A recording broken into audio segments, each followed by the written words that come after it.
Krause, the live stream's on. Thank you, Dr. Bolton. We'll call this meeting to order. With that, I'd like to ask everyone to please stand and salute the flag.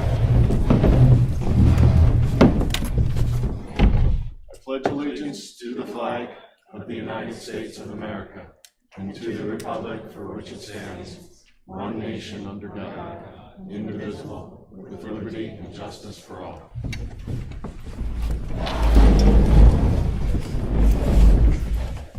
Mrs. Chenoweth, would you please call the roll? Mrs. Vance Clemens? Here. Mr. Cormack? Here. Mrs. Cohen? Here. Mrs. Dolan? Mr. Krause? Here. Mr. Rice? Here. Mr. Russell? Mrs. Walters? Here. And Mr. Wurz. Here. Thank you very much. At this time, there is no one signed up for public comment on agenda items, so we will move right through to the President's report.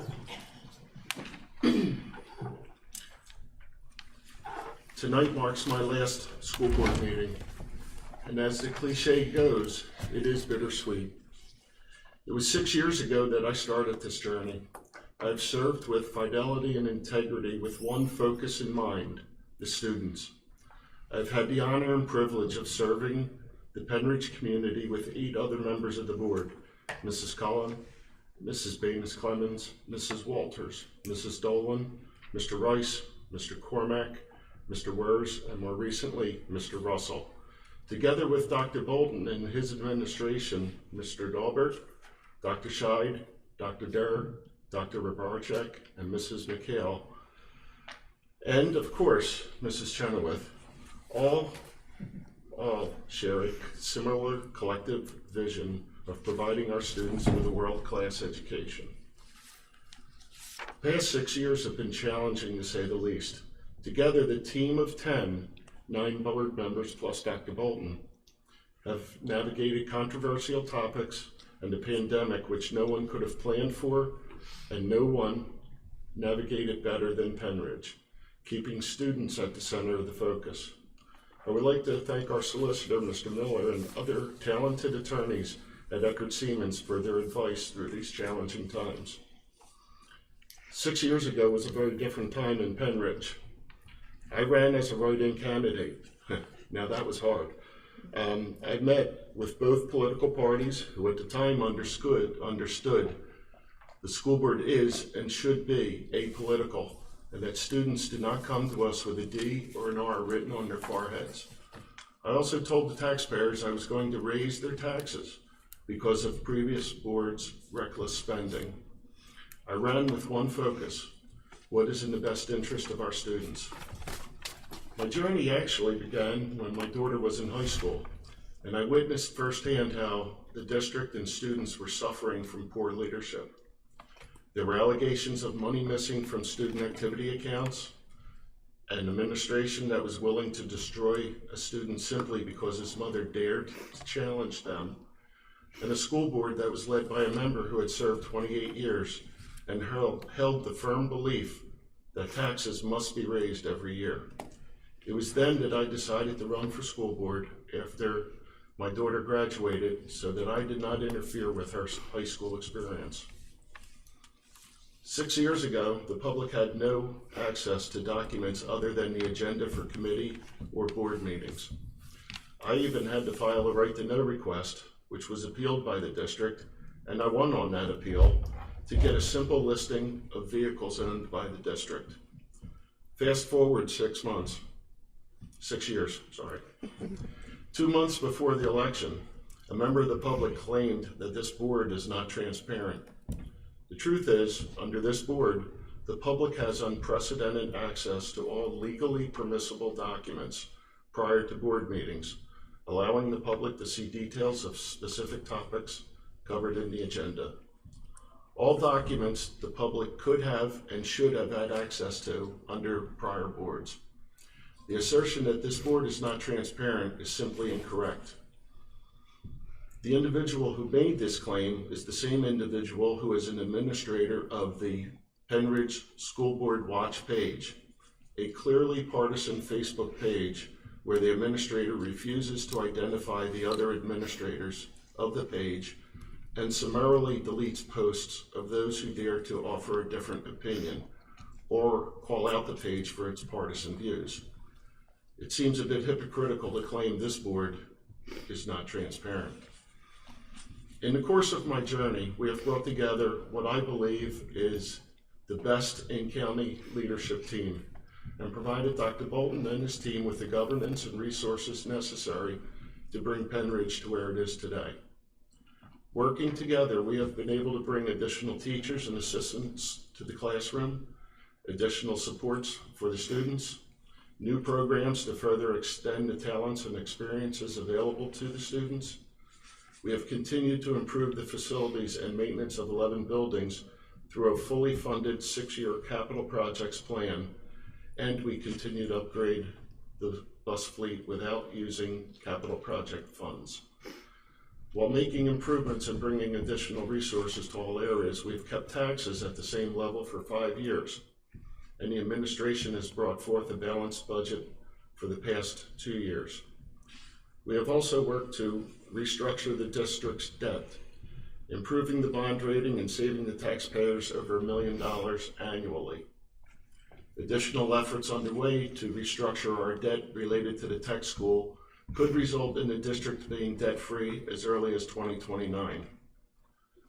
These accomplishments don't happen by accident. It takes a dedicated team of 9 individuals from this community who volunteer to serve on this board, a non-paying position with no benefits. Each member brings their own unique educational background, experience level, and opinions. 9 individuals volunteer to sacrifice time with their families and spend countless hours reading documents, studying proposals, attending meetings, and attending school events. To the newly elected board members, first, thank you for volunteering. And please remember who you are serving, the students. As I stated at the beginning, I am proud of each member of the board, Dr. Bolton, and the administration for the work we have done on behalf of the students over the course of my tenure on the board. I look forward to the work we have started continuing in the future. Thank you, everyone. That's my report.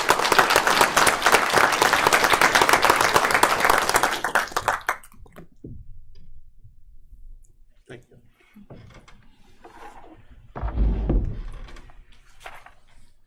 Mr. Kraus, thank you.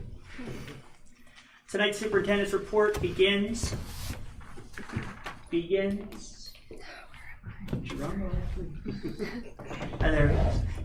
with recognition of 2 of our seniors. As you heard in October, we have 2 seniors who were named as commended students in the prestigious National Merit Scholarship Program. Commended students are the top 3% of the approximately 1.5 million juniors who took the preliminary scholastic aptitude test, or the PSATs, in the fall of 2020. We are so proud of our students' achievement in working towards this prestigious award. Please join us all in congratulating both Luke Bailey and Austin Rosipal on being named commended students in the 2022 National Merit Scholarship Program. We were able to recognize Luke in October, and Austin is here serving as our student representative tonight. Please let's congratulate him on his accomplishment.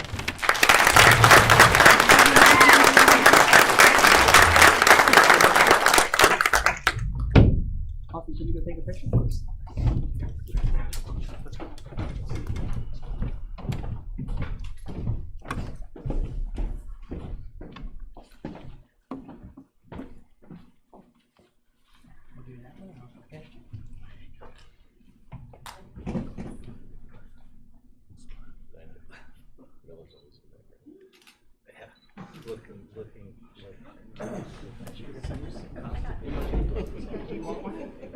You're good? I got it. Thank you.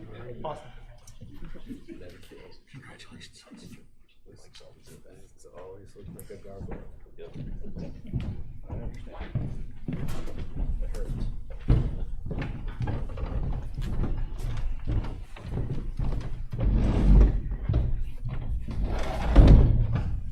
Next, we are thrilled to be able to recognize the Pennridge Community Education Foundation, or PCEF, tonight.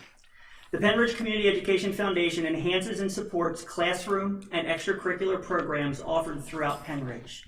They are an amazing group of volunteers who give of their time and energies to raise funds to support our schools and teachers and celebrate the wonderful things happening in our classrooms each day. I want to highlight two different items from the PCEF tonight and introduce you to a couple of their members. First, I want to thank the PCEF for another round of learning grants. These grants, given twice a year, are used to support creative ideas from our staff that directly impact our students across the district. This fall, PCEF has provided over $9,000 to fund 13 projects. Those projects are listed and being considered on the agenda this evening, and some of the recipients are here with us. I wanted to ask Ms. Becky Schlatter, who is the president of PCEF, to come forward to say a few words about PCEF and how the community can support their great work. And I would also ask Ms. Schlatter, too, when she's finished with that, to call up the learning grant recipients to be recognized, because rumor has it there's a large check in the house. So, Becky, welcome and thank you. Great, thank you. Good evening, everyone. Dr. Bolton, thank you. Thank you for your kind words and for inviting the foundation here tonight. As you know, you may or may not know, the foundation was formed in 2008. I am very fortunate to have been one of those founding members. Our primary goal, as Dr. Bolton stated, is to enhance and enrich the educational experiences of those students here in the district through mini grants. And teachers apply for those mini grants, and those mini grants come forward with the money the foundation has raised. So let's just go real quick, fast forward to the pandemic. Pandemic hits and everything comes to a standstill, including our efforts. And with that, we took a few months off like everybody, and then we decided, hey, let's start meeting via Zoom again. Everybody's doing it, why can't we? So the first couple of months was really more of just like a check-in. How's everybody doing? Just mental health kind of thing. Everybody's doing good, staying healthy. And then we decided, you know what, it's time to get back to work. We're not really sure what we can do, but let's do something. And then with that, really a joint effort, collaboration with our members, we came up with this video series. And the video series was really designed to recognize basically the heroes in the district. And a hero might have a different face. It could be a teacher, it could be a bus driver, it could be a cafeteria worker, it could be anyone. We decided let's start with teachers. That's our initial series. And with that, then comes the collaboration of, well, who's gonna be kind of the face of that project? So the face kind of turns out to be Dr. Tom Rutter. Some of you may or may not know, former educator in the district, now retired. So Tom was willing to do the interview piece, but then the back end, we needed someone techie. And comes Dave Schlatter, my son, former graduate of Penridge, now videographer, social media marketer. So it kind of became the dream team, if you will. The young and the old working together, making good things happen. So tonight what I'm going to show you is, it's going to be, because Tom couldn't be here, David's here, but Tom couldn't be here. So David and Tom just do like a quick little, hey, highs and lows of a project, just to give you a little background. And then we're going to go really quick into a hype video we put together, we rolled out the end of August. And it was just kind of like, hey, just to raise awareness about the project we're doing. So again, I'm gonna do a little video in the front, then it's gonna go right into, and you're gonna see behind you, so this is what Faces of Penridge looks like. That's what we named the series. This is kind of the brand, if you will. Actually David really came up with this for us. So roll away, I'm gonna let it do it. I'm sorry if it's long, just be patient with us. We hope you enjoy it. At the end, it lists our social media, how you can reach us, how you can find us, how you can help. Don't hesitate to reach out. My name is Tom Rutter, and I'm just glad I can join you in this capacity, not being able to be at the meeting tonight. Thank you for giving PCF the opportunity to be recognized for this initiative. And I just want to say from the outset, this has been a privilege for me. I am very, very proud of the work of the foundation. In addition to the fundraising we do, I think the pandemic caused us and all organizations the opportunity to reassess what is it we want to really do to define ourselves and define our mission.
so many cases we can go to, and I'm looking forward to mining that resource in our district. It is amazing, and I was privileged for 30-some years to work shoulder to shoulder with such dedicated people, and there's no doubt our teachers are the greatest resource in any school district, but Henry has so much to be proud of in that regard. So I guess without further ado, we're gonna play the intro video that has snippets of the first four episodes that we've recorded. If kids remember me, I'd like to think I would be someone that, if they needed somebody, they could come to me and I would help them, no matter what the situation. And if I couldn't, I would find someone who could. And, I think, you would agree with me, what you see in kids is largely what you look for. And I'd like them to say, you know what, that guy taught me a little bit, and, he cared about me. Well, things that stand out right away are the students. I just can't say enough. There are things day after day after day where I come home and tell my family, my mom, I call her every day, and she's so sure how wonderful my students are. And it's true, they're good kids who work hard, they ask amazing questions. And I found that, when kids feel loved, when they feel accepted, when they feel that sense of belonging, and they're empowered, they will do great things, and they'll show us that anything is possible. So I try to do that in my classes each and every day. I try to show my students that I am their number one fan and their biggest cheerleader. And I remember thinking to myself, I never thought to do it that way, or wow, there are so many great things happening in other buildings that I didn't even know about. And that really is it. Henry's buildings are full of amazing teachers, staff, and students. There are many great things happening out there. A lot of which you don't even know about. So in this role, in all the different buildings, I feel it's important for me to be able to facilitate the collaboration among the buildings and kind of bring that everybody together.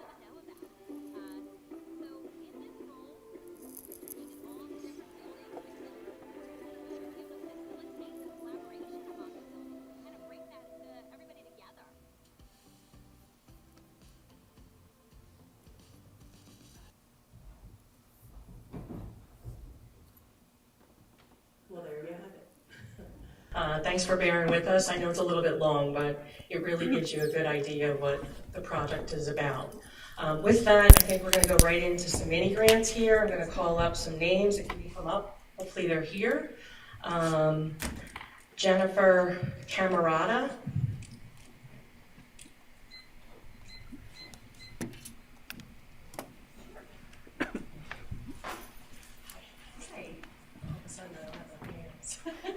Thank you so much. You're welcome. Thank you. Mrs. Camerata, stay up front. We're going to take a picture when you're finished. Jessica Saylor.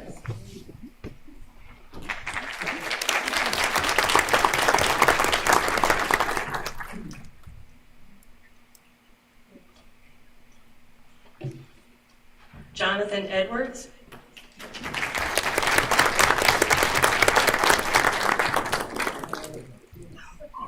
Thank you.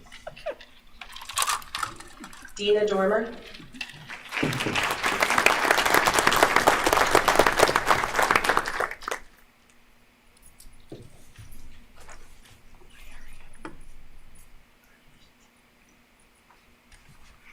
Rachel Pulsford.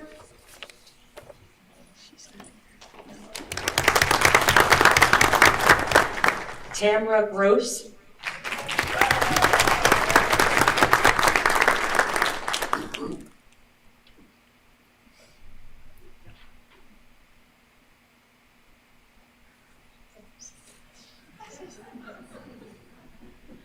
Tracy Coyle, Marie Jones, Heidi Stevenson. Looks like it's a combined effort.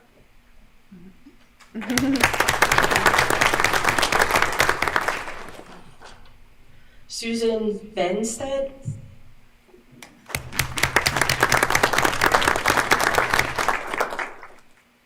Brooke Drago.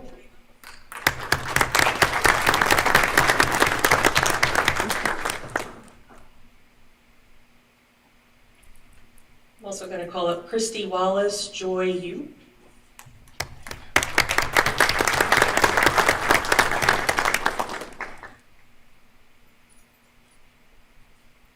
Lindsay Wood.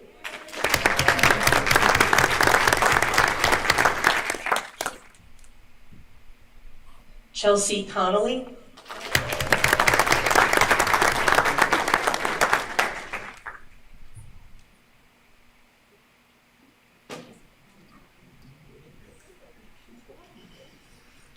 And Danielle Benner.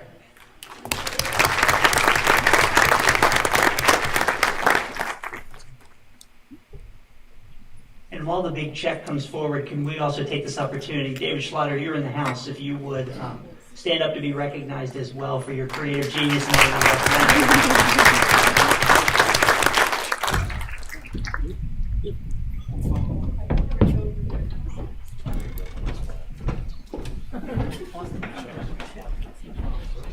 Not yet.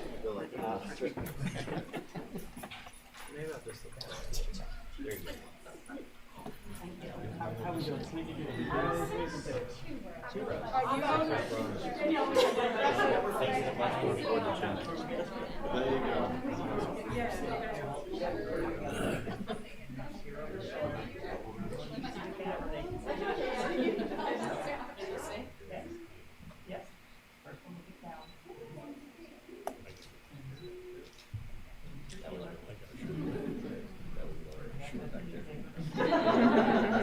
Every single one of these. Congratulations. That's like going to Hershey Park and you're on the roller coaster, you get the speed action camera and everyone's like, this person. That person? That's my wife. Thanks, Beth.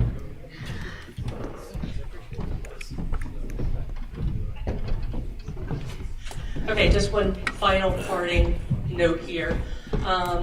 We're always looking for volunteers at the foundation. We're also looking for donations. We have a yearly fundraiser. Our big fundraiser is a lovely evening where we showcase educators in the district who have been nominated.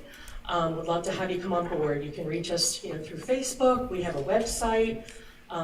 Would love to have you. Always welcome. Thanks again for your time.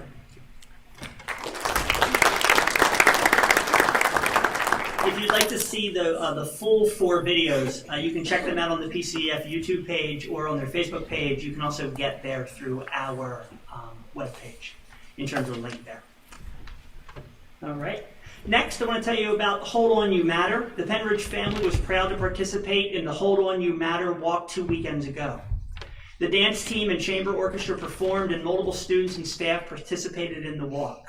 A huge thank you to the Bucks County Community College Upper Bucks campus and the Bucks County Suicide Prevention Task Force for hosting such an important and moving event. Friday morning was the first Rams breakfast of the school year, and it was a huge success. RAMS began at the high school a few years ago and is an acronym meaning Recognizing Achievements and Meaningful Successes. A huge congratulations to the 57 high school students and 5 teachers who received awards this past Friday. Race for Education. Throughout the fall and the spring, our elementary schools each host a Race for Education events. They host assemblies and other school-wide events to celebrate their fundraising efforts. Recently, Deibler hosted the Deibler Dash, and Bedminster had a Double Dare Challenge, which was fun and very messy. Please look to support these efforts at your local schools when you hear they're happening. It's a season of giving back. Our middle schools are giving back this holiday season. Students at South are hosting a canned food drive and have already exceeded their goal, and they still have a week left to go in their collection. At Central, the Service Learning Club has designed different activities for each 6th, 7th, and 8th graders to support our community for the holidays. At North, they're having a food drive and a gift card drive to support fish. We're proud of our students and staff for giving back to the community this holiday season. And it is Thanksgiving week. It's a very busy and exciting week for Penridge. Earlier today were the Powder Puff football games. In the first game, the freshmen beat the juniors. In the second game, the sophomores upset the seniors. And in the finals, Dr. Cashman is telling me the sophomores won the final Powder Puff. Do you know a score, Dr. Cashman? 24-23. Ooh. Wow. All right. Mr. Killer will expect full next coverage Tuesday. tomorrow in terms of how that happened. 24-23, the sophomores won. Wednesday, the Thanksgiving Eve bonfire brings back a Penridge High School tradition. I'm excited for that. There has not been one since I've been superintendent here, and apparently it was a high school tradition for many, many years. So that's Wednesday evening. And finally, Thursday morning, we host the annual Thanksgiving football game and get to beat up the Quakertown Panthers. We hope you're able to join us for all of the wonderful community events, and we'll say go Rams. I'd like to also recognize a donation.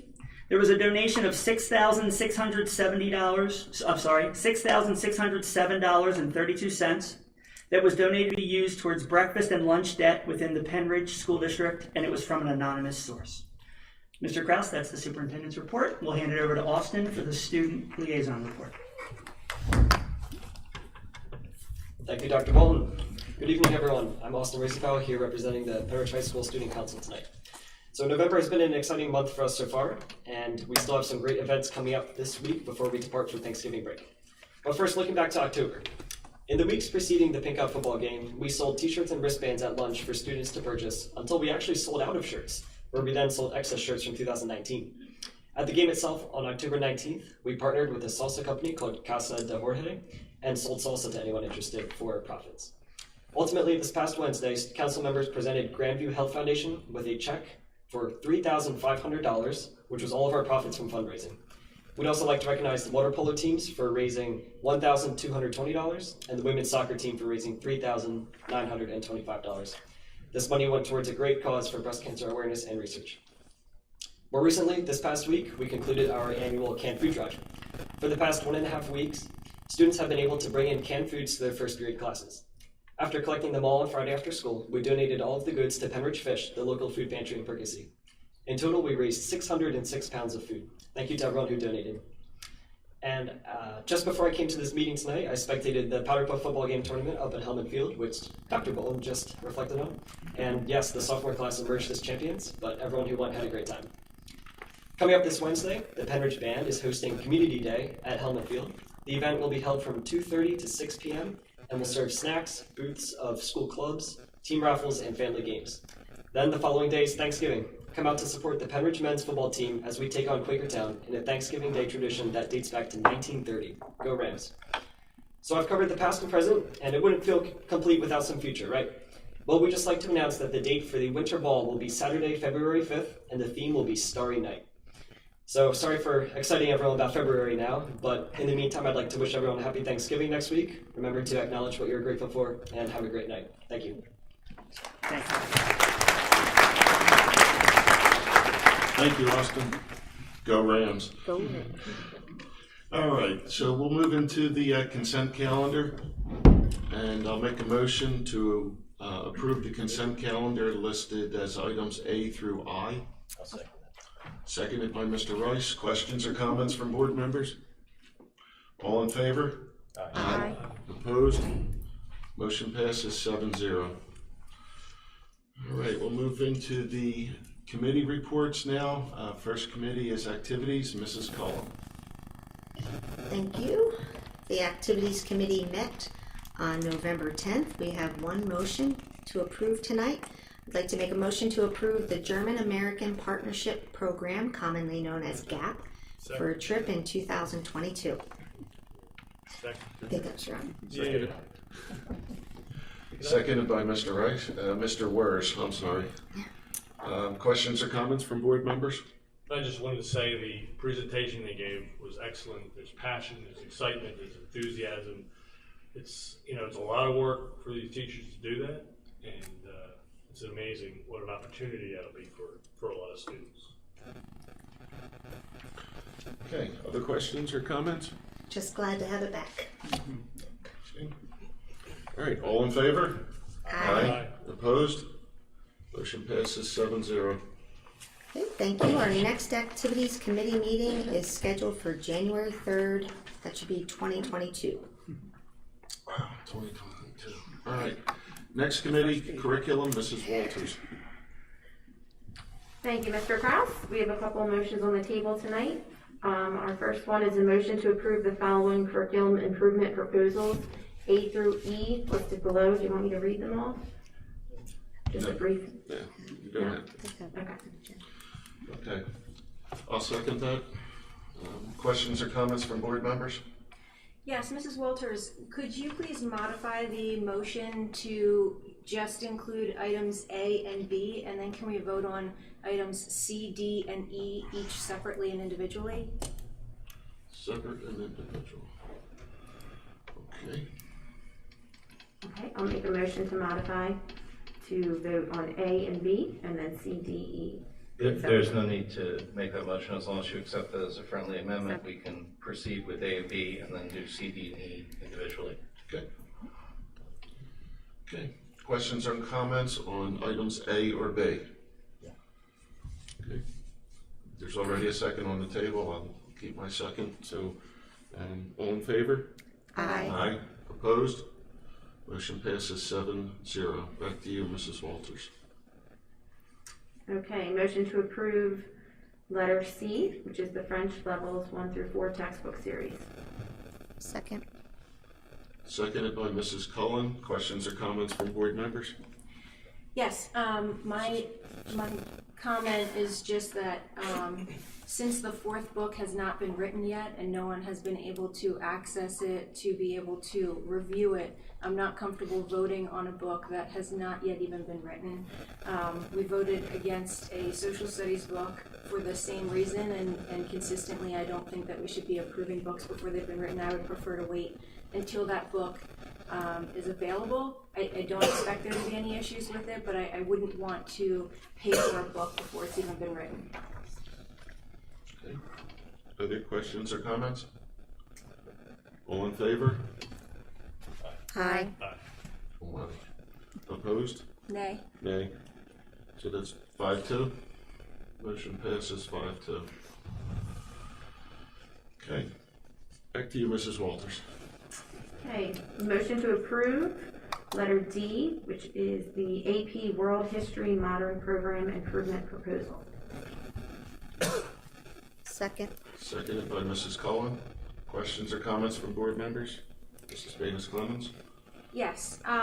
So as I was going through this book, you know, I don't know if I'm old-fashioned. I don't know if it's how history used to be written before, but the way I expect a history book to be written, it gives you the history in facts, very black and white. By the time I'm done reading the book, I shouldn't know what your personal persuasion is.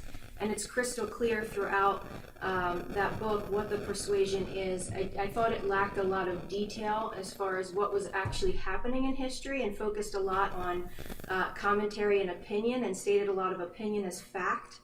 I actually thought what was really interesting was even though there seemed to be a lack of an ability to give the opposite perspective on topics, you know, just generally different opinions on different topics, there was 2 to 3 pages helping us understand how to see things through the perspective of a terrorist.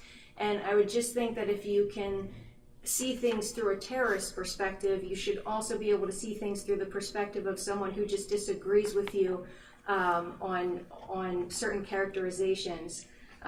So for that reason, I'm not comfortable supporting this book. I think that we should be trying to find a book that focuses more on the detail and the history, and you know, less on stating opinions. I mean, there were more adjectives in the social studies book than I would ever expect to see in a social studies book. We're not supposed to be telling kids what to think. We're supposed to be telling them how to think. And even in some things that are just general assumptions that we would all make, you still don't have to tell, like, you know, even if something is negative and everyone would think it's negative, you still don't have to tell them that the whole way through the book. They can come to that conclusion on their own. And I just think it focuses too much on telling them what conclusion to come to. Can I add some? I did some research on the book too, and I think I would like to take a little more time just to review it again. Some of the reviews and some of the comments that I read, and I have not read the whole book, but lead me to believe that there is a lot more opinion in there than just facts. That's my only comment. So I would like to hold off on it this time, review it some more.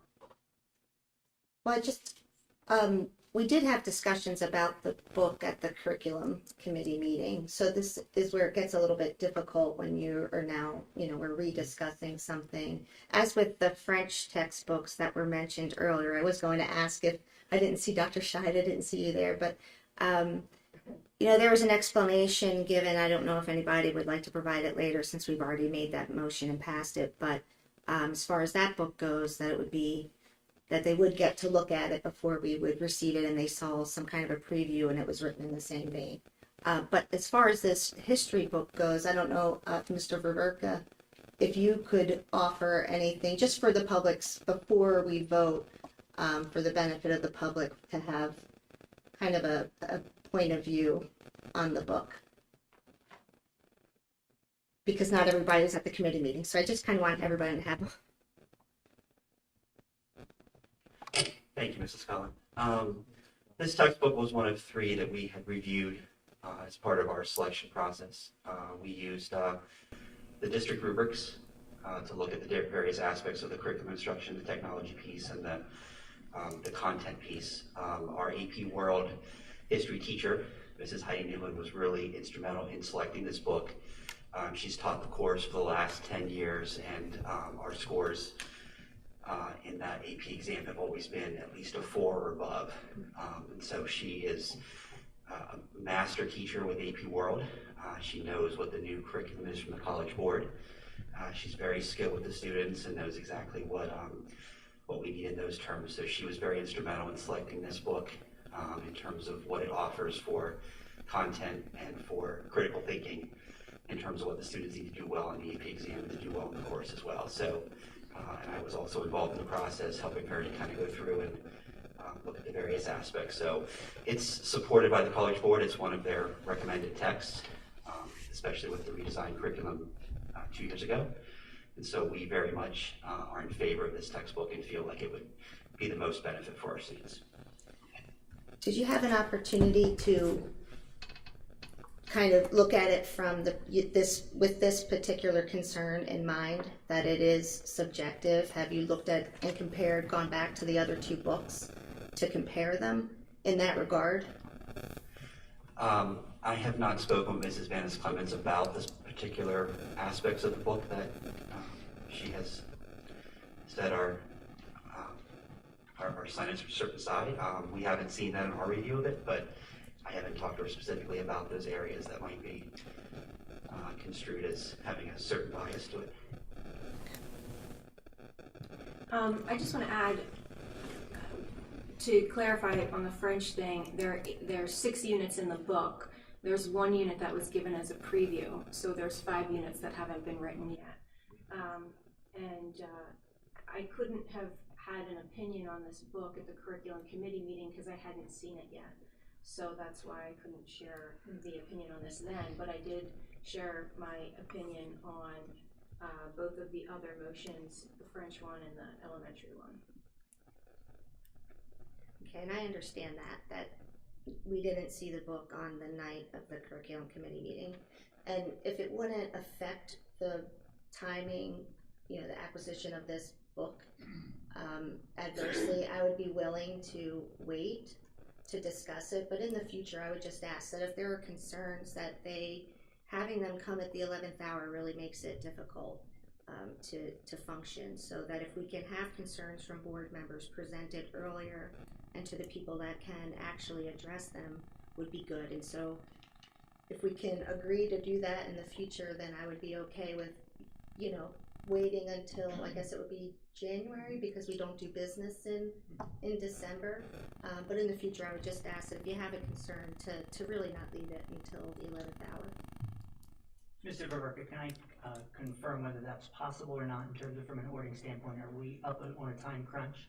No, that's possible. We can delay until January and take a look at the specific sections that need to be addressed. So if that's the will of the board, we could wait till January. Mr. President, I believe we have a motion and a second on the floor. So if it is the will of the board to table this matter, there would normally need to be a motion to table, which needs no second, and a vote. I'll make a motion to table it.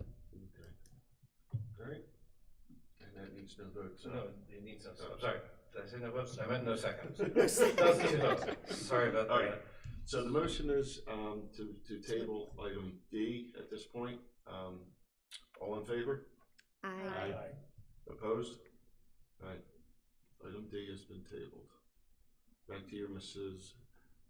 Walters. The last item is a motion to approve elementary social studies program improvement proposal for grades 1 through 5. Second. Seconded by Mrs. Cullen. Questions or comments from board members? Mrs. Baines-Clemens? Yes. I'd like to start by sharing a few of the comments that were shared from the teachers who were reviewing this series. SAVIS is the most developmentally appropriate program for first grade. They talked about how Impact McGraw-Hill reaches all of our students. SAVIS has the songs, which the primary likes. Third grade likes McGraw-Hill because the essential questions were designed to have the students work to discover the answers throughout the lesson by collaborating, researching, and discussing ideas. There were comments about it lacking in the programs of the TCI lacking in the programs of study. It talked about how McGraw offers a menu for the many different learning styles and learners we each have. The curriculum seems to offer the best variety of content. McGraw does not base their activities and lessons on above grade level reading skills and too much writing that our ESL, learning support, and other students with RELA disabilities already have. Please choose a program that especially includes these children, since this is usually the only time they are with their peers and need for them to feel successful and offer opportunities to collaborate. That person, there seemed to be a consistent, well, I'll read the last few comments and then I'll. McGraw-Hill relates to making meaning curriculum, the inquiry of social studies, and creating historians and researchers. Any program will need to be read, any of the programs will need to be read to first or second grade. So just to kind of give you an idea, it seemed like it seemed like fourth and fifth seemed to really like McGraw-Hill, but first and second, the content was over their heads. So that's the reason that one wasn't going to work, but that seemed to be the one that had the kids doing the most critical thinking and using analytical skills as opposed to the content in the other two books. This person is also pointing out, that any of those are going to have to be read to first and second grade. That this person was concerned about TCI and the possible political views and issues in grade in the past. The program does not seem to have changed with the left-sided view. Additionally, the content seems more younger and not grade appropriate. The activities seem to be less thought-provoking and relatable. The inquiry projects of TCI also do not seem to be true inquiry, but rather a traditional project. Additionally, TCI is a program that has been used in the past and has had to be adjusted and changed because it was not suited. This is kind of the theme of the McGraw-Hill, is not developmentally appropriate for first grade students. I can see them beginning to dislike social studies because it will be too difficult for them. That was the reason that the people who really liked McGraw-Hill did not go with it, because of the younger grades. Since SAVIS seems like it will not be picked, even though it was the top pick of the majority of grade levels, I will change to TCI because I do not think it would benefit fourth grade with the PA standards, and I will take anything over McGraw-Hill for first grade. So there was not a clear consensus over which one of these was the best. It seemed like different grade levels had very different opinions and were trying to force a one-size-fits-all on all of the teachers to be able to push a certain curriculum. I read through 4 out of 5 of these books. 3 of them I thought were okay. I do see where they're talking about. I didn't think they were very detailed. I thought that it was very surface level. One thing I thought they did well in those books was sharing perspectives from people from all different cultures. Anyone could have found some hero to relate to that accomplished something in history. I thought that was a plus that I saw in the books. But the irony is, as I was looking through the books, if I were judging as one of the teachers who read one grade level, right? So if I'm a third grade teacher, I looked at the third grade. If I'm second grade, I looked at second grade. And as I was going through the books, my opinion on whether or not I would have picked this series would be very different based on each of those books. And so it makes sense to me that our teachers at different grade levels had very different opinions. Because like that one teacher was talking about, you know, as far as the content in the one book, I thought the one book was completely off compared to the other books, and I wouldn't have picked it either, you know, based on the content in the book. So the other thing is, you know, when I mean, I can give you, as far as the content in some of the books, most of it was fine, but there was one particular grade level where the information was not. But again, I don't think any of it was very in depth. But as far as the one that was not, again, I shouldn't be able to tell your opinion the entire way through the book, which is what you can tell in the one book. I'll give you just one generic example. When they talked about the Second Amendment, they talked about there seems to be an effort in the social studies books of doing a before and now to all of the social studies information. And I thought it was just interesting because there now is just one person's opinion. All of the examples were all one-sided in that one book. It was very clear what the writer believed the entire way through. And when you talk about Second Amendment, for example, it talked about how back when the Second Amendment was first put in place, we didn't have police then, and we didn't have, and we needed to hunt for our food. So that's why we needed the Second Amendment. But now we don't really need it anymore. It's outdated, and most people think because of violent crime that you should have all these restrictions on the Second Amendment. And the attempt to have the opposite view was people who favor the Second Amendment just don't think that they should have to be punished for other people's actions. I don't think that is the view, and they're not giving two sides. To have someone kind of negate one side but not actually give their opinion is not giving both sides of the argument. I also think that I taught social studies. I was an elementary teacher. I taught social studies. I never took a book, a social studies book, and said, open to page 1, and we're going to work on this, and we're going to use this book, and you're going to work until page 800 or whatever the last page is. The point of social studies is supposed to be hands-on learning. It's supposed to be projects-based, and that's what our teachers are currently doing. And to push them into this cookie-cutter program, regardless of which program it is, I don't think is going in the right direction. I think we're going backwards. I think that when we got this review and it was very mixed and we were only comparing 3 sources, rather than going into a pilot, we should have opened the door to other resources to see if there was one that would be a better fit for us. And when you do a pilot, you start teaching it in several different schools.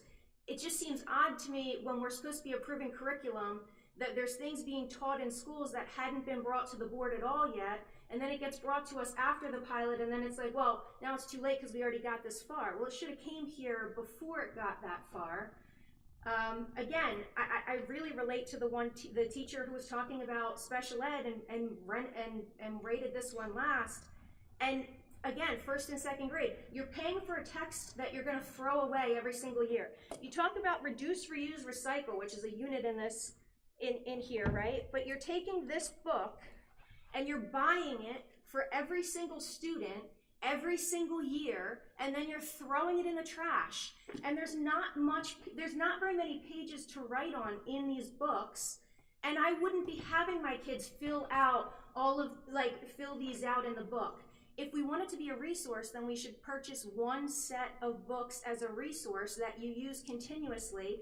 Textbooks have questions at the end of every unit, they always have, but we haven't had our kids write in the books and then throw the textbook away every year. It's a waste of money.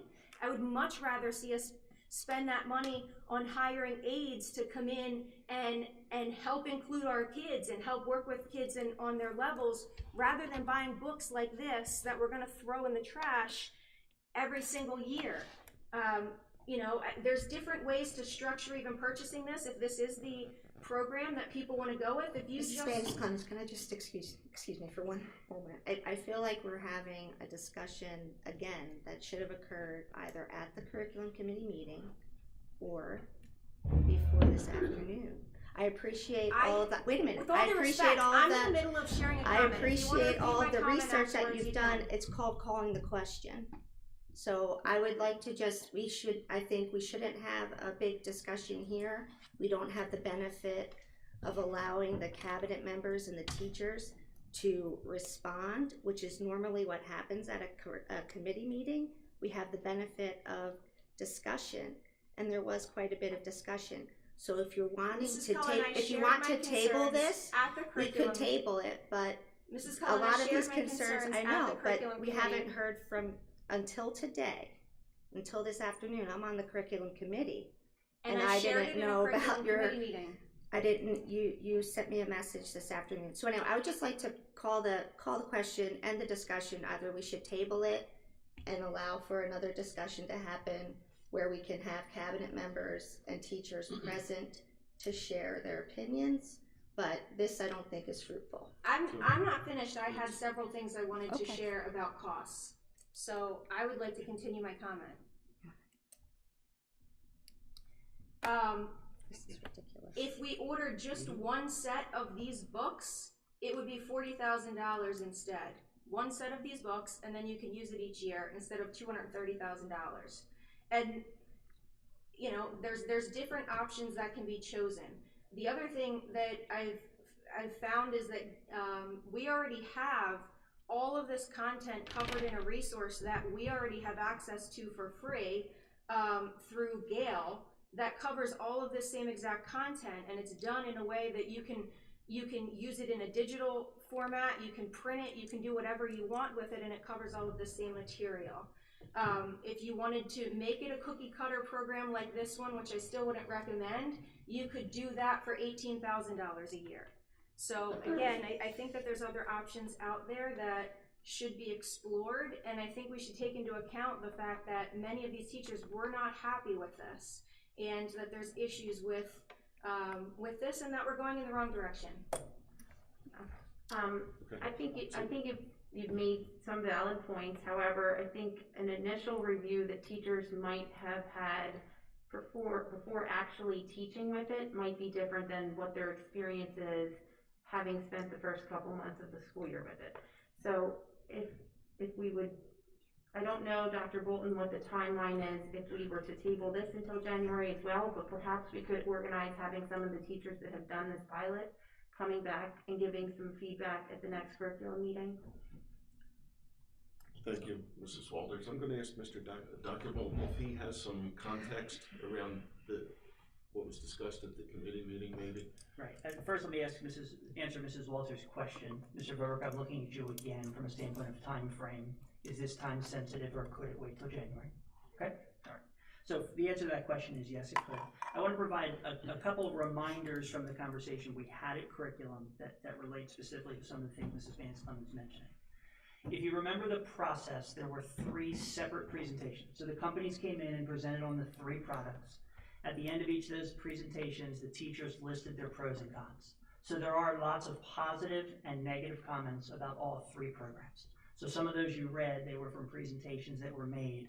So they were not in context comparing the 3 programs, they were about the presentation they heard. And so based on what they heard, they responded to their grade level and said, okay, based on what I've heard, they had not dug into the materials yet, but were giving a cursory response to a presentation and had not used the presentations. They then had a first group conversation where they came together. Prior to that group conversation, they were asked that if they wanted to, they could rank the 3 programs. Again, they had not had a conversation, they had not used the programs. Some of the teachers did do the rankings. I believe it was about half of them had gone in from the committee of 19 and done the rankings prior to that first conversation. Some of the comments you read were from that. So it was, again, the teacher initially giving their thoughts, not sharing with their colleagues, just their own thoughts about the program that they preferred and why. They then had a group conversation. A week later, they came back together and they ranked again. At the end of that ranking, based on those conversations, there were many people who changed their minds. And so there were things that they had heard from their colleagues and said, yes, that makes sense.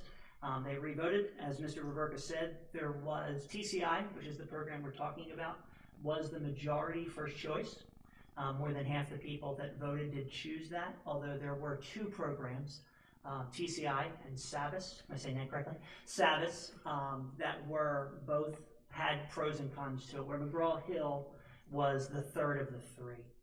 And so from those two, it came forward. The administration looked at both of those. One of them directly aligns with our RELA program in terms of the way that it presents material, and that's TCI. SAVIS presents reading material more like our old reading program, Reading Street. And so the concern was that if that program came into play, there would be inconsistencies between how the students were asked to attack literature, right, the reading portion of the program, and that TCI was preferred from that standpoint. They were basically the same price, so price did not come into play to tip one or the other. And so that is why TCI is presented before us. A reminder in terms of what the $200,000 is, because the $40,000 would be for one set of paperback books. The book is both a textbook and a resource. And so the readings are in the book. One of the things we've talked about with this board is keeping students off computers and having that natural mix between using paper as also using digital resources. And so we thought that that resource made some sense. We don't know how long it will last. It's paperback, kids using it, so it may very well last the 6 years. The $230,000 is for 6 years, and so it is 6 sets of those books, as well as all the digital resources, which are the pieces that are updated that teachers then can use to show videos. There are books that come along with them, so if you're talking about a topic, there's a picture book the teacher could use and could show on the screen to their children to connect to it from a literature standpoint. It is not, our teachers are way better than a cookie cutter program. So that this would be a consistent resource for our teachers, but they would use the curriculum and they would do what's best for the students in front of them. But it would give them resources to rely back on in terms of what is in the text and in the resource, as well as what's in the digital resources from that standpoint. As we've talked to districts that have used this program, the resources are anywhere from 2/3 to 80% used by the end of the year, and that is something that we will monitor in terms of the number of pages that are interacted with. When we look at our current curriculum versus that resource, that's pretty consistent with what we expect to be true, but until we use it, we won't know. So I just wanted to remind all those things because that is what Mr. Reverka did speak to. They were some of the questions we had at curriculum and why the recommendation was for TCI, and it continues to be that. So I just wanted to add one thing. I read through the book. I thought it was one of the books, and I thought it was excellent, and I enjoyed it, and I thought it was well structured. However, I think Megan brings up some good points, and I'm very sensitive to approving something in the curriculum if I haven't read it or I read some of it, but I didn't read all of it, and I would like to take another look. If it doesn't delay anything for next year, I would like to see some of the examples that Megan had sent that I wasn't aware of, and I would like to delay it. Thank you, Mr. Burrs. I'm going to make a motion to table this. Good. All in favor? Aye. Aye. Opposed? Okay. Item E is tabled. Back to you, Mrs. Walters. All right, and the next curriculum meeting will be full of discussion on January 3rd. I won't be a part of it, so. You missed Oh, I have one more? You got one item. Item C. Item C, all right, hold This is on. an important I one. was trying to rush things along here. This is the big check. The last item for approval tonight is a motion to accept the 13 mini grants totaling $9,005.91 from the Pennridge Community Education Foundation. I'll second that. Seconded by Mr. Rice. Questions or comments from board members? All in favor? Aye. Opposed? Motion passes 7-0. Thank you to PCEF for your generous donations. And the mini grants, let our teachers do lots of cool things. All right, back to you, Mrs. Walters. Now you can. All right, now the next curriculum committee meeting will be January 3rd. Thank you. All right, facilities. The facilities committee did meet on November 8th. The minutes are posted for anyone who's interested. And the first item I have is a motion to approve deed restrictions for wetlands located at the District Support Center. I'll second that. Seconded by Mr. Rice. Questions or comments from board members? Can I just provide an overview for Yes, community sure. members who may not be there when you see Sure. the restrictions? As part of a paving project at the Transportation Center, which is called the District Support Center, there was conversation with the township regarding protecting the wetlands that are, if you're standing on Fifth Street, that are to the right of the current parking lot. That is space that we're not currently using. It is often marshy. It is a wetland, and so it is land that we would not be utilizing. But this formalizes that as part of that conversation around the paving project. Thank you, Dr. Bolton. Other questions or comments, board members? All in favor? Aye. Aye. Opposed? Motion passes 7-0.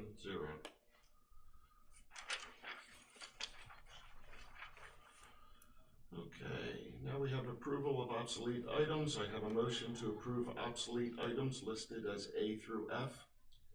Second. Seconded by Mrs. Cullen. Questions or comments from board members? All in favor? Aye. Opposed? Motion passes 7-0. And the next Facilities Committee meeting is scheduled for January 10, 2022. Now, Finance, Mrs. Banis Clemens.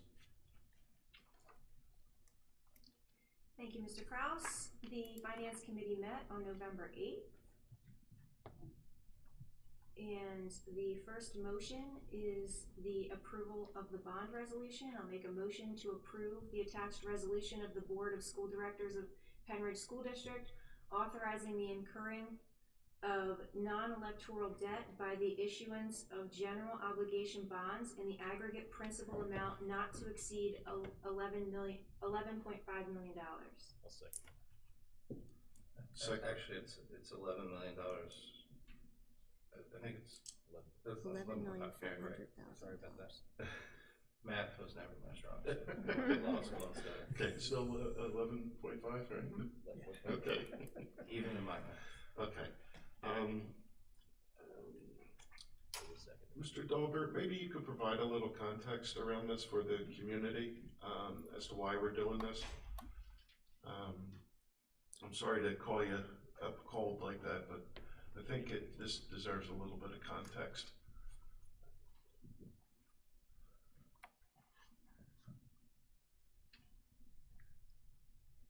Thanks, Mr. Kraus. So our goal here with the VOTEC debt is it's a debt right now, school board's debt that actually extends out to the year 2045. And what we're trying to do is, in order to save the school district funds, the taxpayers' funds over the life of this debt, is to first refinance it for lower interest rates because the market is at an advantageous state right now. And second is to shorten that debt to a time frame which matches up with the rest of the school district current debt and will really allow the school district to be debt-free by the year 2029. And over that course of time frame and that changing that time frame and the lower interest rates, the total savings to the school district will be over $3 million from now until 2029. So that's really our goal, is to save as much money as possible. I'm sorry, how much did you say that was going to save? Over $3 million. Okay, thank you. Okay. Questions or comments from other board members? How much money? No, just kidding. I just want to thank Mr. Dahlberg and his team for proposing all this and saving this amount of money. It's a really smart thing to do, and these guys are really on top of things. So, thank you. Okay. All in favor? Roll call. Oh, this needs to be a roll call vote. Mrs. Chenoweth, would you please? I'm sorry. You did say that about 4 times. That's okay. It's all right. Well, at least it didn't involve addition or subtraction, so it's good. Right. Yep. Mrs. Banis Clemens? Aye. Mr. Cormack? Yes. Mrs. Cullen? Yes. Mrs. Jones, not here. Mr. Kraus? Yes. Mr. Russell's not here. Mr. Rice? Yes. Mrs. Walters? Yes. And Mr. Word? Okay. By my count, that's 7-0. Mhm. Okay, back to you, Mrs. Banis Clemens. Thank you, Mr. Kraus. Next, I'll make a motion to approve contracts A through H. Second. Seconded by Mr. Kraus. Questions or comments from board members? All in favor? Aye. Opposed? Motion passes 7-0. Back to you, Mrs. Baines Clemens. Thank you. I'll make a motion to approve student activity account A, high school anti-discrimination club. Second. Mrs. Cullen, seconded by Mrs. Cullen. Questions or comments from board members?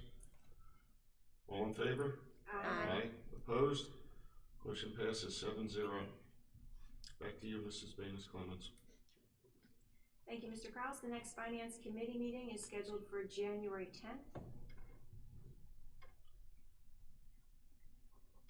Okay. All right. Personnel Committee did meet on November 3rd. We have no motions to bring forward, so the next Personnel Committee meeting is scheduled for January 3rd, 2022. And Penridge Community, Mr. Rice. All right. Monday night's meeting gave everyone a chance to read their mission statements. What gives me the greatest hope is that we were able to listen to all 21 of their mission statements. There are a lot of common grounds where we can begin to unify this community with a solid foundation. Battling through some minor technical difficulties? Details. Everyone was able to speak and use their voices at the table. A few of my takeaways were, we have common ground. We need to solidify several key words and their definitions. And our agreed upon guidelines should be referenced more often so we stay on path. Seems to be one of those items. And I believe as a 45-year resident of this community that we can be successful with our path moving forward, knowing that everyone needs to stay focused, stay committed, and be patient with our team. Thank you. Mr. Rice, aren't you the chair of the Technology Committee? I am. Just I was checking. gonna Okay. No, just checking. We do have a tentative resolution. Okay. Right. IU, Mrs. Baines Clemens. Thank you, Mr. Kraus. The IU met on November 16th, and we had several mini reports. One was on social and emotional learning. Another one was a marketing mini report that talked about all the different ways that the IU was able to market through websites, social media, email, press releases. There was a mini report on Samuel Everett, which offers 3 different main programs: intensive emotional support for kindergarten through age 21, intensive autistic support for kindergarten through age 21, and post-secondary ages 18 to 21. The program started as a combined program over at Samuel Everett back in 2015-2016 with just 42 students. It is now up to 112 students in the 21-22 school year. The next IU meeting is scheduled for January 18th. Thank you. And next committee is the Upper Bucks County Technical School, Mr. Cormack. Thank you, Mr. Kraus. Real quickly, we were able to continue our comprehensive plan. It's a diligent effort by the administration and the board in looking at future programs for our students.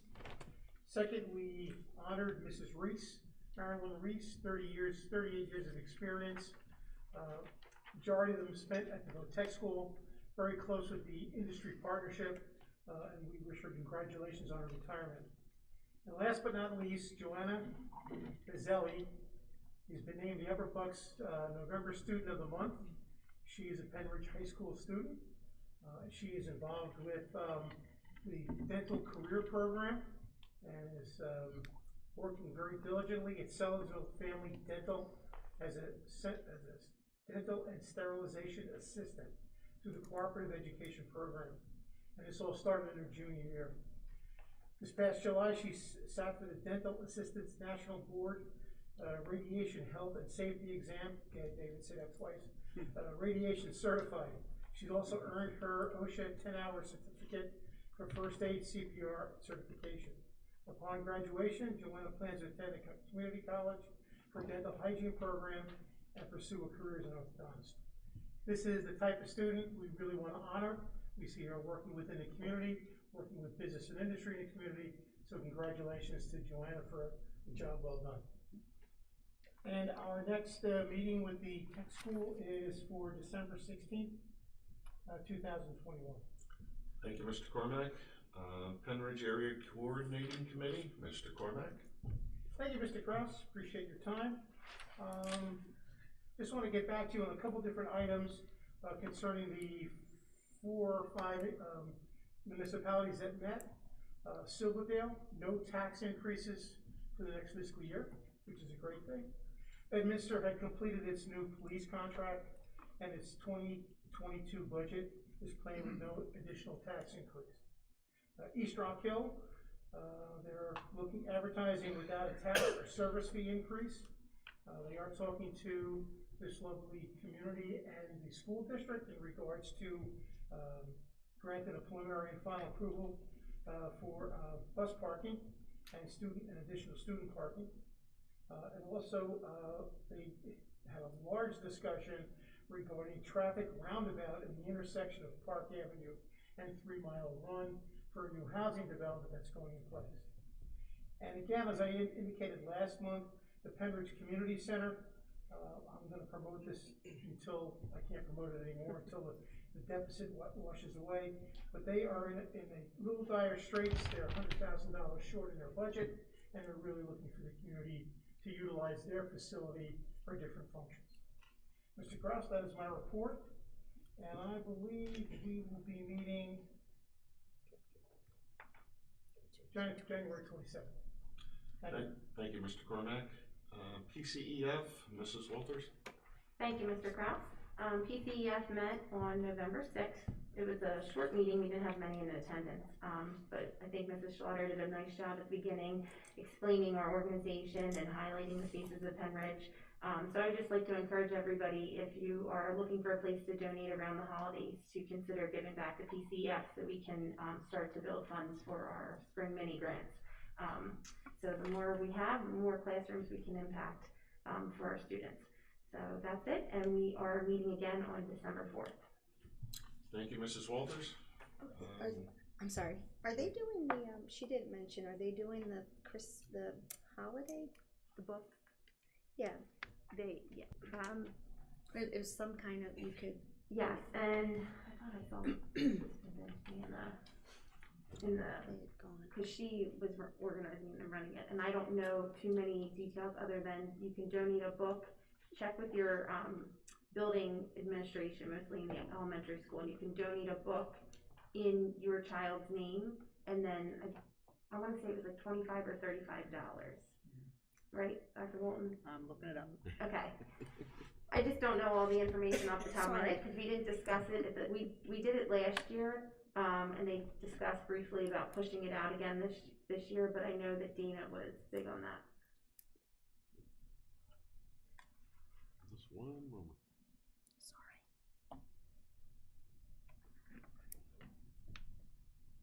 Some people are faster about the Christmas shopping than I am.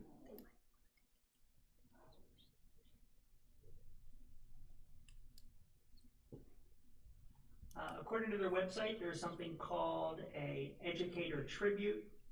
For a donation of $30 or more, PCEF will donate one book to an elementary or secondary library of your choice in your name and the name of your child's teacher or educator that you would like to pay the tribute to.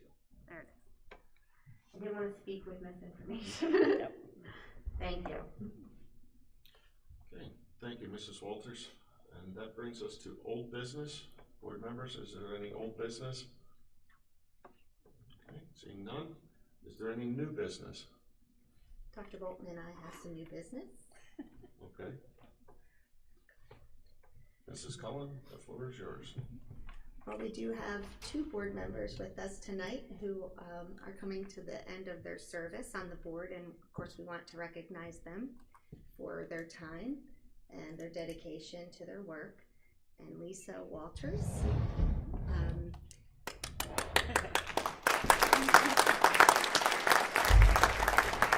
Lisa came to the board in 2017. She's a native of Penridge, of course, and a graduate, and very involved in lots of organizations in Perkasie, the community boards, the PCEF that you've already heard about. She also works at the PERC. So she has a lot of connections and is looking forward to new opportunities that she'll have with these boards and town improvement. Are you doing that? So we just wanted to say thank you for what you've done here on our board, and we wish you the best. And Dr. Bolton has. Did you wrap this yourself? No. Nancy, did you wrap this? Thank you, Nancy. Thank you. Am I supposed to open it now? Or wait. Why don't you wait? Wait, Oh, okay, yeah. There's okay. something similar. Okay. Don't want to spoil it for Bill. And Bill gave a good, speech earlier tonight outlining his journey on the school board, but we want to say again, thank you to you, and thank you especially for serving as president for the last couple of years to finish out your time on the board. And we just really appreciate the work that you've done. You're also very active in Boy Scouts, and so you're no stranger to doing things for the community. And we wish you the best in your retirement, all the things that you have planned in your car racing and everything like that. Okay. So I'll be watching. as an outgoing president, there's a little tradition. I'm in the service fraternity Alpha Phi Omega, and it's based on scouting. So since you're a scout, I wanted to share with you a tradition that we had in our service fraternity of giving the outgoing president a gavel to keep for his own, and it just recognizes you for your service, the 2 years that you spent as president of the school board. Just don't try to use it with your wife to gavel her out when she's talking or something, but I'm sure it wouldn't work. I just wanted to give that to you. Thank you.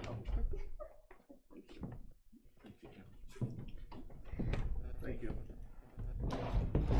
Thank you. And while they are opening their matching gifts, are there any other board members who want to make any comments? Now would be an appropriate time. Yes, actually, I'd like to thank Mrs. Walters for her many years of service on many different committees and PCEF and all those other Saturday morning. Not everybody knows about those Saturday morning meetings that Mrs. Walters attends, so they're important meetings. And her years of dedication to the school board, it's greatly appreciated. You're not going anywhere in the community, so we'll see you all around. To Bill, actually, no, hold on. Katie, thank you for your years of service. She's not here tonight, but I want to thank her for her years of service over at the tech school. She's spent a year as chair over there as well, and her many years of dedication to the tech school, so I appreciate her years of service. And to Mr. Krause for his several years of dedication to serve over the last 2 years, which have been quite difficult at the helm. So it's greatly appreciated at all the service that every one of you have done. So look forward to your retirement and your enjoying the community. Thank you. Thank you. Thank you, Mr. Ross. Right, 1, 2, 3. 1, 2, 3. Well, I would just like to add a few things. So I'm new to this board, started in May, and everyone's been very helpful. I valued a lot of Ms. Walters' opinions, and I think she was an exceptional board member for the number of years she was on here. And she really had the community in mind and the students in mind. It's something very important, and she'll speak up for whenever she wants to be heard and get her opinion out there, and I think it's she will be missed. And Mr. Krause, who I just got to know since May, he's an amazing leader, and he puts his community first and deals with all the other stuff that he unfortunately had to deal with, and was an extremely tough time to be a leader of a school board. And we will miss him very much in his knowledge and experience. So thank you. Thank you, Mr. Morris. Okay. Ready? The reveal. Open. Oh, the Reveal. reveal. Just don't drop it. It doesn't look like something you should drop. May I read it? Yes, sure. Okay. Sure. They have their names, and then they say, thank you for your service as school board director. We truly appreciate your leadership, commitment, and dedication. It lists the years that they served, as well as any offices that they held, as well as has the Penridge plaque with a nice little green hue. Nice. Nice. Very nice. Thank you. Very nice. I just want to, Ms. Dolan, I'm meeting with her tomorrow at Dairy Queen, conveniently enough. Chocolate blizzard with M&M's, please. Okay, but between Mrs. Dolan and Mrs. Walters and Mr. Kraus, they are 33% of the people who hired me in terms of original board members, and so it's been a wonderful 4 years getting to know all of them. All three of them are very different, but they are all very positive advocates for everything Penridge and deserve our appreciation and our thanks. Mrs. Dolan is one of the most no-nonsense people that I have ever met, practical, but she asks really good questions. She was relatively quiet on the board, and so you knew when Katie had a question, it was something that needed to be addressed because she was not superfluous in her questions in terms of the things she asked. Mr. Kraus, your ability to listen before you act, but then to be a true leader when you are ready to act in terms of explaining and moving forward with your position is best for kids.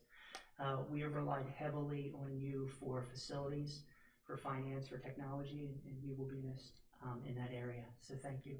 Mrs. Walters, you love classrooms. It is clear in everything you do and everything you talk about that your heart is in a classroom, whether it be your own kids and volunteering in their classrooms, but in conversations that the number of times you have said, what does it mean for teachers? What does it mean for kids? Whether that's your work with PCEF, whether that's your work with curriculum, and just that love has been evident, and I just really, really admire that in you and appreciate that. So to all three of you, I just want to say thank you, and for your service for the Penridge School District, it's well deserved. Thank you very much.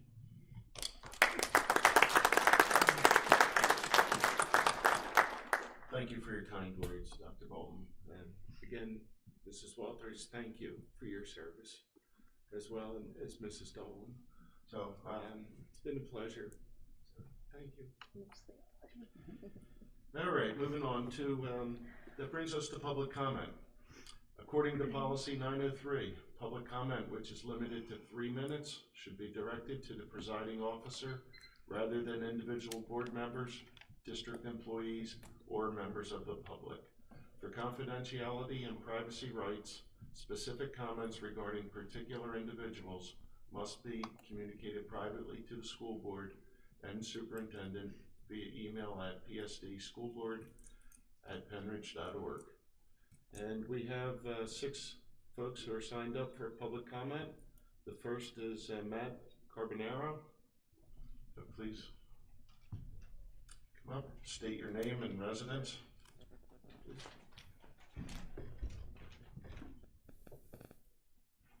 Little smiley face.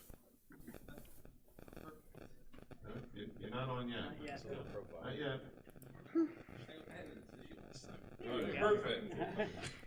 Good evening, everybody, and good evening to the Penridge School Board, fellow community members. My name is Matthew Carbonaro. I'm a resident of Percy. I first wanted to start by wishing everyone in this audience tonight a healthy and safe, blessed Thanksgiving. As we embark and conclude this current board's term, I want to thank each of the members out there tonight. While I might not have agreed with every single decision you put out there, I know it was in your best interest, in your heart. You did the right thing for the students and the community as a whole. As the current board closes its chapter and the next board opens the next, I want to thank a couple of school board members on this board in particular who have had to endure so much the last 2 years.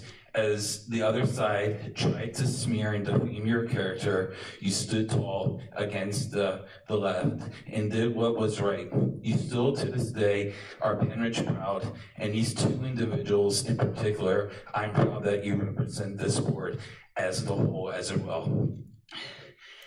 The topic of discussion I wanted to mention tonight, I wanted to brief on was the DEI initiative, essentially another name for CRT.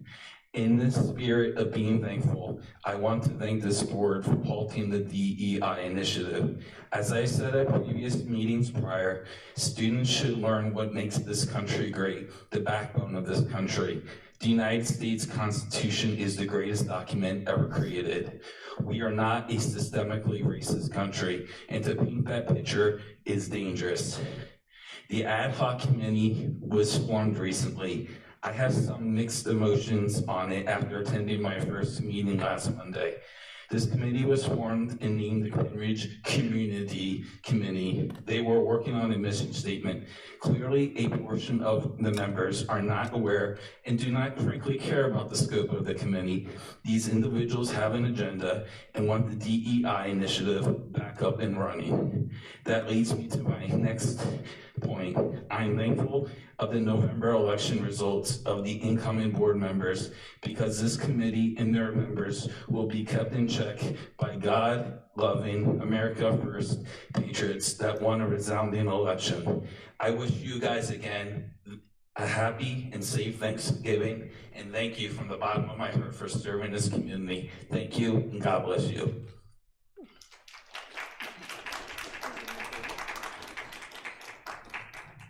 Ben Bridgewater.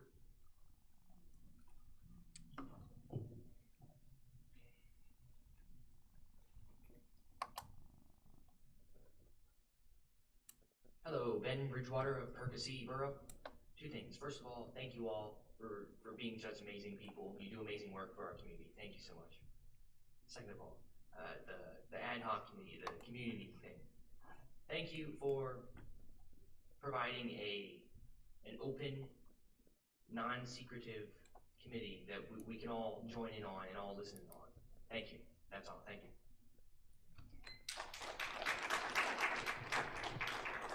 Janine Willis. Yeah.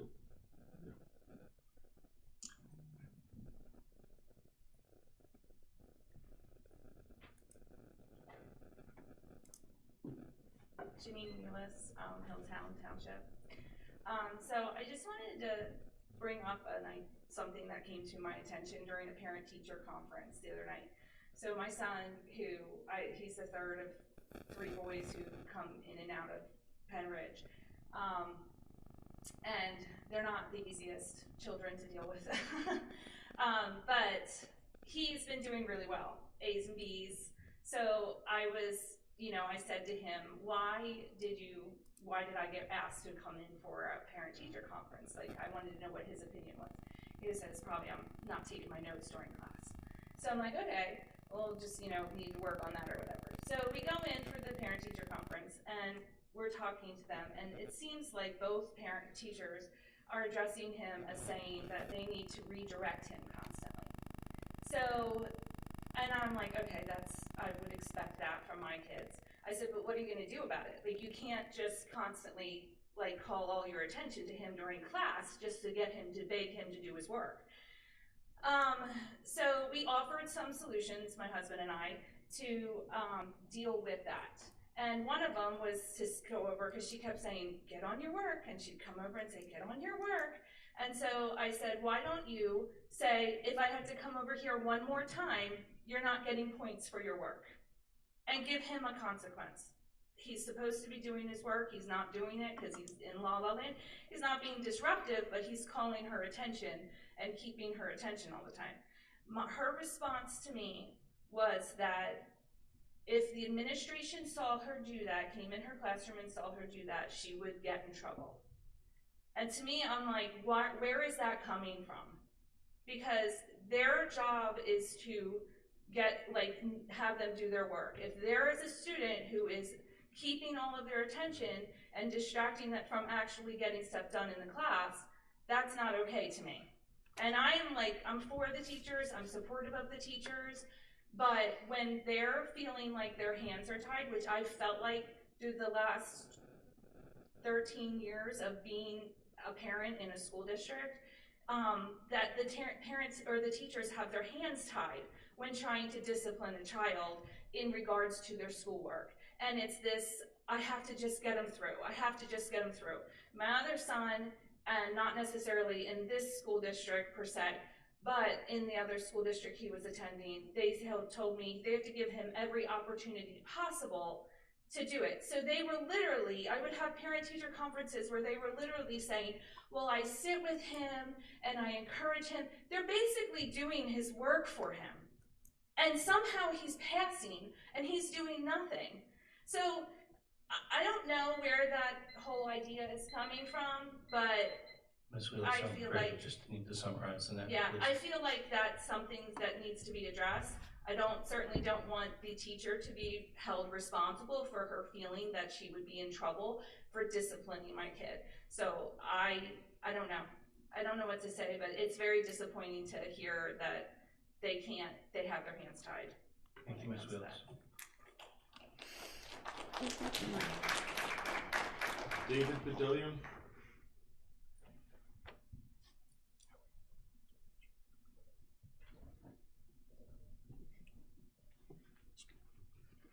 David Dillian, Percy Borough. I hope it's okay for me to say the name just to say thank you, but I just want to say thank you to the board members that are finishing up.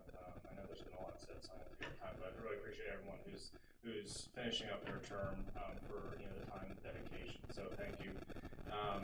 I did want to point out there was an item I think under the Finance Committee agenda that didn't seem like it got touched on. I apologize. I thought I had it here. Subject D, I think under finance. Maybe I missed it, but I didn't see that. That was the anti-discrimination. That's the student activity plan. Yeah, that passed 7-0. We did vote. Oh, okay. Sorry. Yep. Appreciate it. And then I did just want to actually mention the PCEF, the videos. I actually really appreciate that. I got to see a teacher of mine. I was a graduate of Penridge in 2006. Mr. David Tam.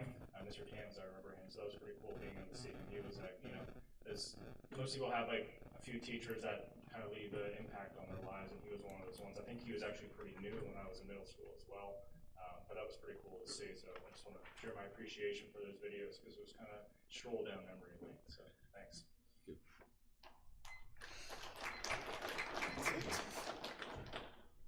Mark Mansavelli.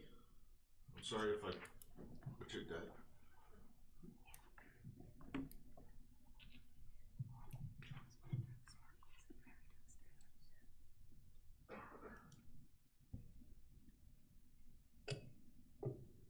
Mark Mancinelli, East Rock Hill. Thank you all for your help this whole year. And I just wanted to bring something up, came to my attention. That a questionable video was recently shared in a health class, 10th grade here at Penridge, involving Elmo and his sexual escapades with the Count and possibly Oscar the Grouch. So, as a parent, I would just like to be able to have a way to view things like this to see if it was, what the context of it was. I'll follow this up with an email, and maybe you guys can give me a response that way. So, that's all. Thank you. Thank you. And the last person signed up is Jill Rand.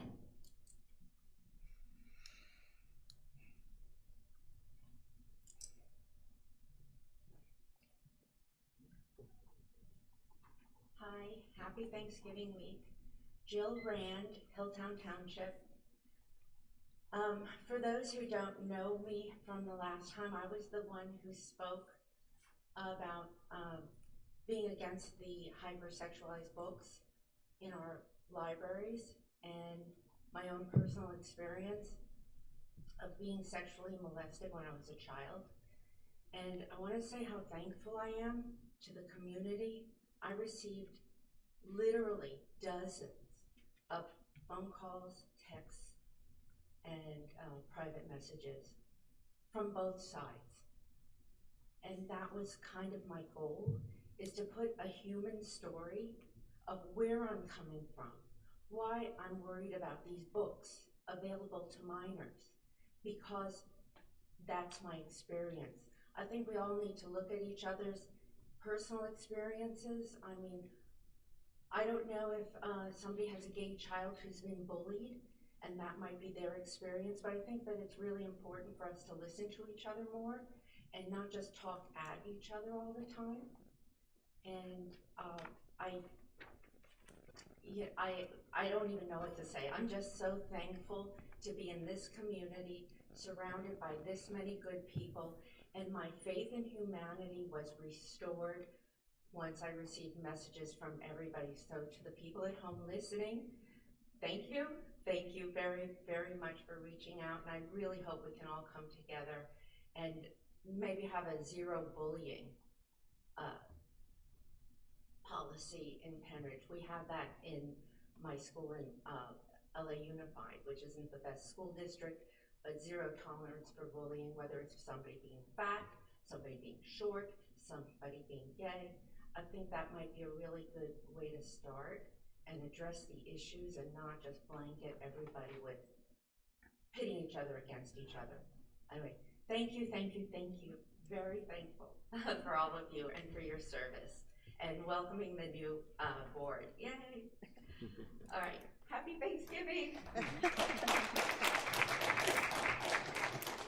All right, thank you.